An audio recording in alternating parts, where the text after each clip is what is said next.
Let this be your phone. These are your apps: Uber, WhatsApp, Gmail, TikTok, Google Maps. Oh yeah. Your bank app, your calendar. Now imagine this. You wake up tomorrow and you don't open a single one of them. Your apps are gone. Not because you are disciplined, but because something else already did. AI agents are here. Companies like OpenAI, Microsoft, and Google are building systems that act as employees for you, not just assistants. Oh yeah. They say apps are disappearing. But here's the real truth. You are disappearing from the loop. But that's not the full story. Oh yeah. Because what they are really building is a world where you are no longer the one using software. Oh yeah. This is you, switching between apps all day, replying messages, booking rides, checking emails, moving between tabs, trying to stay productive. Oh yeah. But always feeling behind. And this is the promise they're selling you. What if one AI could do all of that for you? Sounds convenient, sounds efficient, sounds inevitable. But here's the part no one is saying out loud.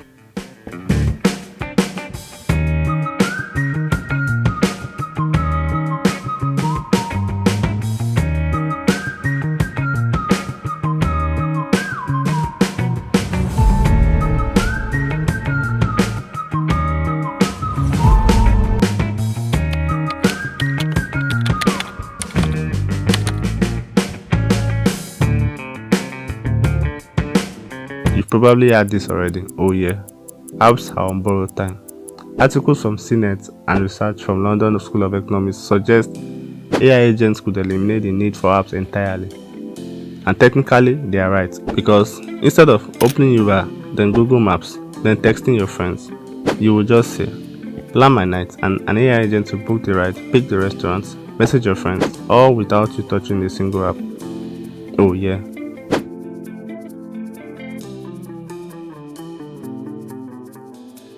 Google's Gemini agents can browse the web, plan trips, send emails, book reservations, all with one user prompt. Clip idea. Plan my night, and AI agents books Uber, restaurants, text friends. Outcome: humans don't touch apps anymore. But notice something: you didn't become more productive, you became absent. Oh yeah.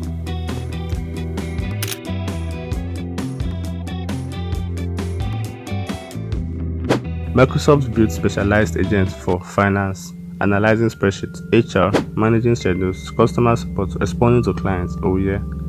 Multi-agent collaboration allows one agent to request tasks from another. Clip idea. Copilot analyzing monthly reports while sending invoices automatically. Outcome: productivity skyrockets, but human oversight is still needed. Oh yeah. There's a developer on YouTube who tried something extra. He replaced his entire dev team with AI agents. 7 months later, and the result? Yes, AI agents built features, fixed bugs, shaped apps. Oh yeah. But they also broke systems, required constant supervision, and were unpredictable. So what does that tell us? AI agents are not replacing humans. Oh yeah, not yet. But they are doing something far more dangerous. They are compressing human roles. Key takeaway: agents don't replace humans entirely, they compress roles and decisions. Now, let's break this down. Companies like Microsoft say agents are the new apps. Google is building agents that complete entire tasks for you. And OpenAI is building platforms where agents act like employees. Employees, oh yeah, not tools. That's a very important shift, because tools are controlled, employees are delegated to. And in 2025, something changed. According to analysis published on The Conversation, AI moved from answering questions to taking actions. Not suggesting, not assisting, acting. Oh yeah.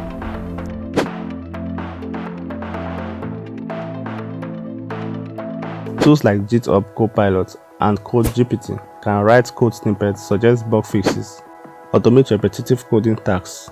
Clip idea. Developer prompt agents. Then, agent writes 80% of code for a small project. Result: human spends more time supervising than actually coding. Oh yeah.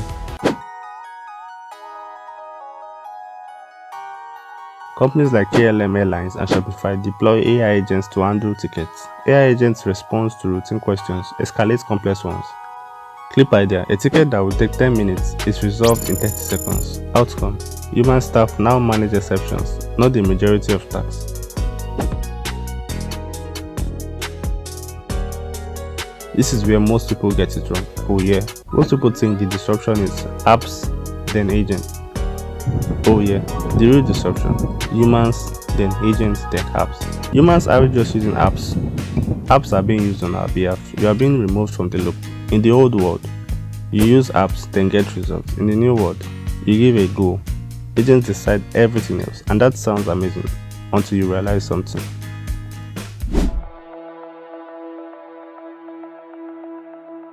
Agents are not neutral. They decide what options you see, decide what actions taken, decide what best means. Oh yeah. So now the question becomes, who controls the agents? Because if your agent books your transport, manages your money, replies your messages, then whoever controls that agent controls your decision. Oh yeah. Not directly but subtly. Clip idea: a user asks AI to book a vacation. Then agent recommends flights with partner airline. Subtle influence. And that's a level of influence apps never had. Subtle, invisible, yet real. So yes, AI agents will make life easier, but every layer of convenience comes with a cost. Agents give you automation, convenience, time saved, but they take control, decision-making experience, and over time, something even more important. Oh yeah, skills. If an agent writes your emails, codes your app, plans your life, then what exactly are you getting better at? Oh yeah, because the more you delegate, the less you practice, and the less you practice, the more dependent you become.